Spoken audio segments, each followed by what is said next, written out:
Hello students. अब हम लोग एनसीईआरटी का second chapter electric potential and capacitance start करेंगे।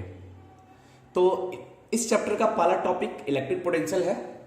तो इलेक्ट्रिक पोटेंशियल को समझने से पहले उसके फिजिकल सिग्निफिकेंस को समझ ले, और इसमें हम लोग ये भी सीखेंगे कि इलेक्ट्रिक पोटेंशियल का इलेक्ट्रोस्टैटिक में क्या नीड है।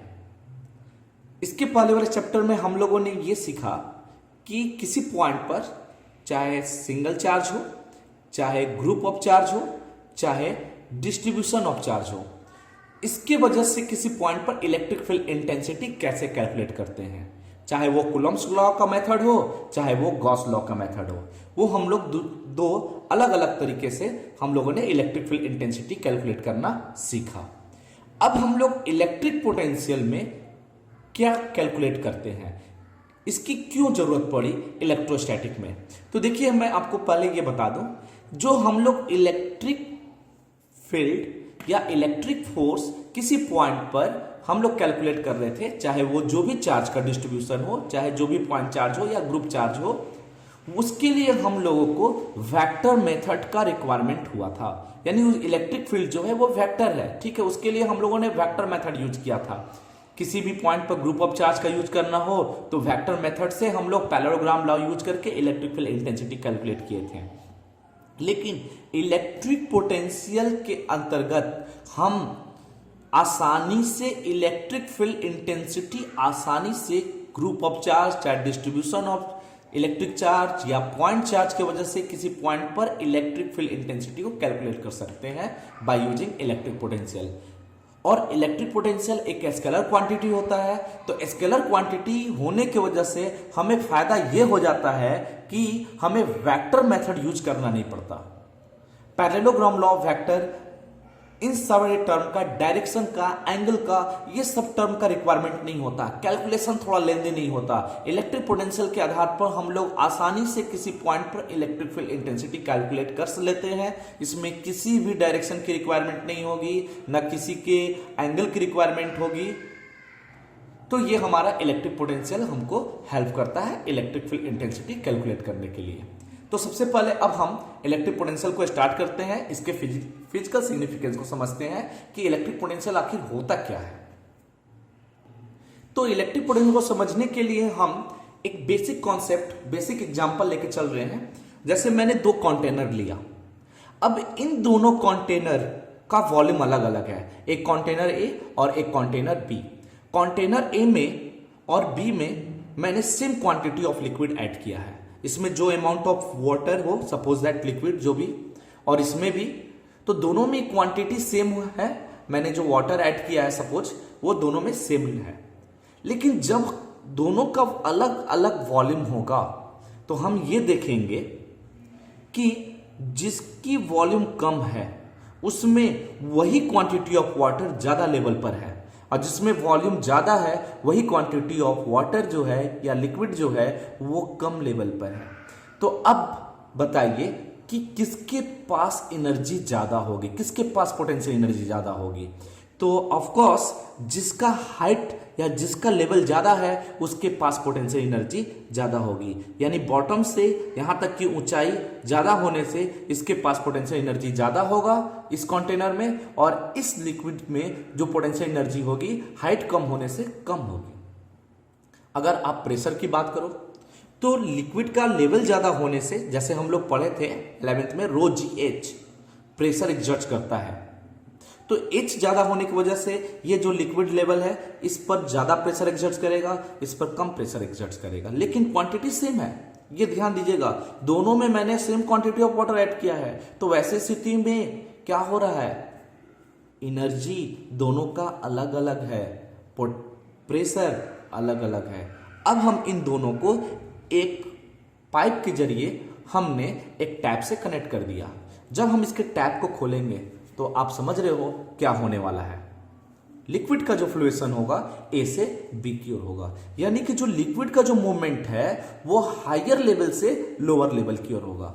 अब बताइए ये लिक्विड कब तक फ्लो करेगा, तो आंसर है ये तब तक फ्लो करता रहेगा जब तक कि दोनों का लेवल इक्वल ना हो जाए। तो ऐसे हम ये प्राप्त कर लिए कि लिक्विड का जो फ्लुएशन होता है वो हायर लेवल से लोअर लेवल की ओर होता है, और ये जो लेवल है, ये जो फ्लो है वाटर का या लिक्विड का जो फ्लो है, ये तब तक कंटिन्यू रहता है जब तक कि दोनों का लेवल इक्वल ना हो जाए। अब जब दोनों का लेवल इक्वल हो जाएगा तो हम कह सकते हैं कि इनकी एनर्जी भी इक्वल हो जाएगी। तो इस तरह लिक्विड का जो मूवमेंट हो गया higher level to lower level. तो यहां ध्यान देना यह है कि जो मूवमेंट है वो क्वांटिटी ऑफ वाटर पर, जैसे ये क्वांटिटी सेम था तो वो क्वांटिटी सेम होने के बावजूद भी हमारा मूवमेंट हो रहा है। लिक्विड का क्वांटिटी सेम है फिर भी लिक्विड का मूवमेंट हो रहा है, क्योंकि इसके पास एनर्जी और इसके पास एनर्जी में अंतर आ गया। ज्यादा एनर्जी इसके पास हो गया, इसके पास कम एनर्जी है, तो हायर एनर्जी वाले लेवल से लोअर एनर्जी वाले लेवल में लिक्विड का मूवमेंट हो रहा है। थोड़ा हम लोग हीट वाले एग्जांपल से फिर से समझते हैं। तो इलेक्ट्रिक पोटेंशियल के कॉन्सेप्ट को और ज्यादा क्लियर करने के लिए मैंने एक और एग्जांपल लिया। उसके लिए हमने क्या किया, दो बॉडी लिया, दोनों बॉडी का शेप अलग अलग है। जैसे मान लीजिए एक छोटा बॉडी है और एक बड़ा बॉडी है। अब हम दोनों बॉडी को हीट एनर्जी सप्लाई कर रहे हैं, same amount of heat energy देंगे।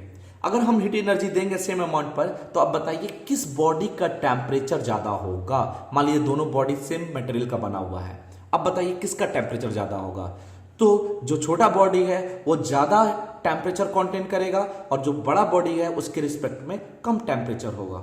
ये हम लोग देख सकते हैं। तो हम लोग कह सकते हैं कि इस बॉडी यानी छोटे वाले बॉडी के पास टेम्परेचर ज्यादा होने से उसके पास हीट का जो लेवल है वो बढ़ गया।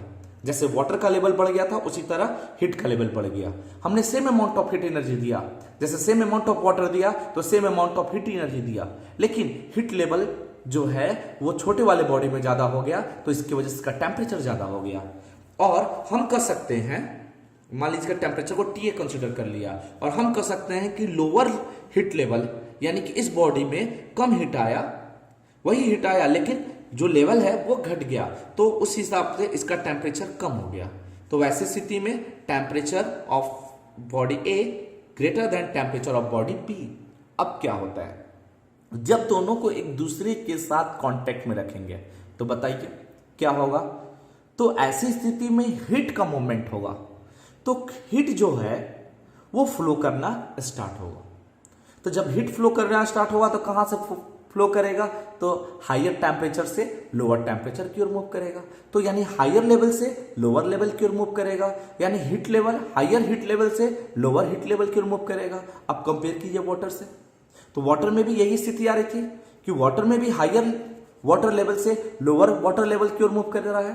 कब तक कर रहा है, जब तक कि बराबर ना हो जाए। इसमें बताइए कब तक मूव करेगा, तो इसमें भी दोनों बॉडी में हीट का मूवमेंट तब तक होता रहेगा जब तक कि दोनों का हीट लेवल इक्वल ना हो जाए, यानी दोनों का टेम्परेचर इक्वल ना हो जाए। तो अब हम इसको इलेक्ट्रिक चार्ज से एनालॉग करते हैं, इलेक्ट्रिक चार्ज से कंपेयर करके देखते हैं। तो इलेक्ट्रिक चार्ज से कंपेयर करने के लिए मैंने फिर से दो बॉडी अलग अलग ले लिया। एक बॉडी छोटा है और एक बॉडी बड़ा है। बॉडी A जो साइज में बॉडी B से छोटा है। अब मैंने दोनों बॉडी पर सपोज पॉजिटिव चार्ज दिया सेम क्वांटिटी पर, मान लीजिए इस पर भी प्लस Q और इस पर भी प्लस Q। अब दोनों पर सेम क्वांटिटी दिया, तो अब बताइए किसकी एनर्जी डेंसिटी ज्यादा होगी। तो एनर्जी डेंसिटी छोटे वाले बॉडी की ज्यादा होगी चार्ज डेंसिटी, और बड़े वाले बॉडी की जो चार्ज डेंसिटी होगी वो कम होगी। क्यों? क्योंकि इसका वॉल्यूम कम है, चार्ज सेम है, तो चार्ज पर यूनिट वॉल्यूम से वॉल्यूम चार्ज डेंसिटी और वॉल्यूम चार्ज डेंसिटी दोनों का अलग अलग हो जाएगा। तो बॉडी A का जो चार्ज डेंसिटी है बॉडी B के चार्ज डेंसिटी से ज्यादा हो जाएगा। तो वैसी स्थिति में अगर हम इलेक्ट्रिक लेवल की बात करें तो जिसकी चार्ज डेंसिटी ज्यादा है उसका इलेक्ट्रिक लेवल जो है वो ज्यादा है, यानी बॉडी A का जो है इलेक्ट्रिक लेवल बॉडी B के इलेक्ट्रिक लेवल से ज्यादा हो गया। तो हम बॉडी A को कह सकते हैं this is the higher electric level और this is the lower electric level. अब क्या करते हैं, दोनों बॉडी को एक दूसरे से मेटालिक वायर से कनेक्ट करते हैं। जैसे ही मेटालिक वायर से कनेक्ट करेंगे तो चार्ज का मूवमेंट होगा। तो हायर इलेक्ट्रिक लेवल वाले से चार्ज लोअर इलेक्ट्रिक लेवल की ओर मूव करना शुरू कर देता है। अब इस तरह चार्ज का मूवमेंट होने लगा। अब जब चार्ज का मूवमेंट होने लगा तो ये कब तक फ्लो करेगा? तब तक फ्लो करेगा चार्ज जब तक कि दोनों पर क्वांटिटी यानी इलेक्ट्रिक लेवल जो है वो इक्वल ना हो जाए। तो इस तरह हम लोग ये देखें कि पहले वाले के केस में क्या था, जब तक दोनों का वाटर लेवल बराबर हो नहीं रहा है तब तक वाटर का मूवमेंट हो रहा है, वाटर फ्लो कर रहा है।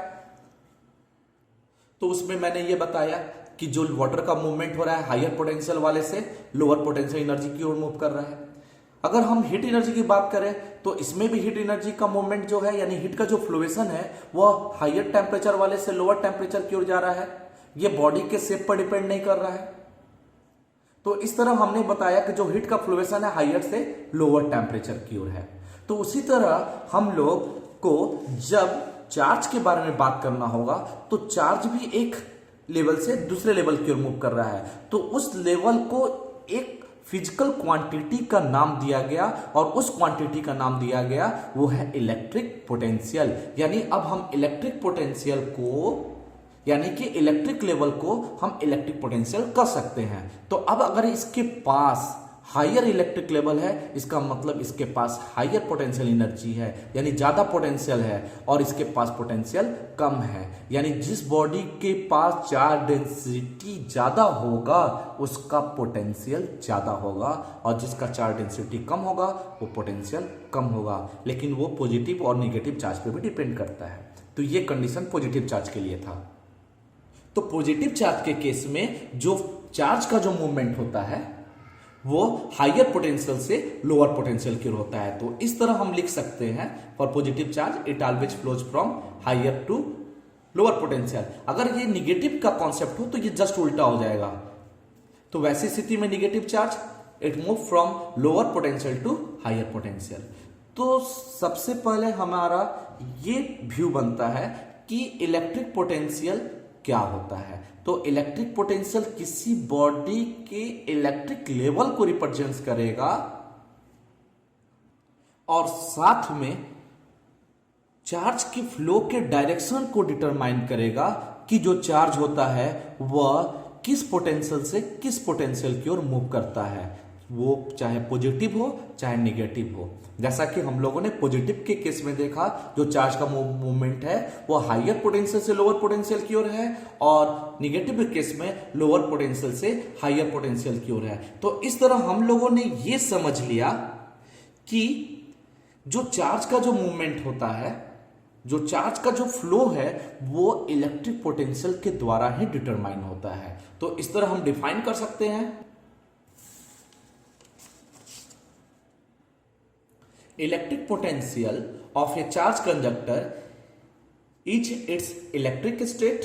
चार्ज कंडक्टर का एक इलेक्ट्रिक स्टेट है which determine the direction of flow of charge, जो चार्ज के फ्लो के डायरेक्शन को डिटरमाइन करेगा from one body to other. अगर हम दूसरे वर्ड में अगर इसको डिफाइन करें तो ये एक तरह का फिजिकल प्रॉपर्टी है किसी चार्ज बॉडी का जो direction of flow of charge को दर्शाता है। तो इस तरह हमने क्वालिटेटिव डिफिनेशन इलेक्ट्रिक पोटेंशियल का समझा। अब हम लोग नोट में हमने ये लिख दिया क्या कि जब कोई बॉडी को यानी दो चार्ज बॉडी को या एक चार्ज बॉडी को अगर हम दूसरे अनचार्ज बॉडी से भी कंडक्टिंग वायर से कनेक्ट कर देते हैं या कांटेक्ट में रखते हैं तो चार्ज का जो मूवमेंट होता है तब तक होता है जब तक कि दोनों का पोटेंशियल इक्वल ना हो जाए। अब हम लोग इसकी क्वालिटेटिव डिफिनेशन को समझेंगे कि इलेक्ट्रिक पोटेंशियल को हम लोग कैसे कैलकुलेट करते हैं, यानी उसका मैथमेटिकल एक्सप्रेशन मैथमेटिकल फॉर्म क्या होता है।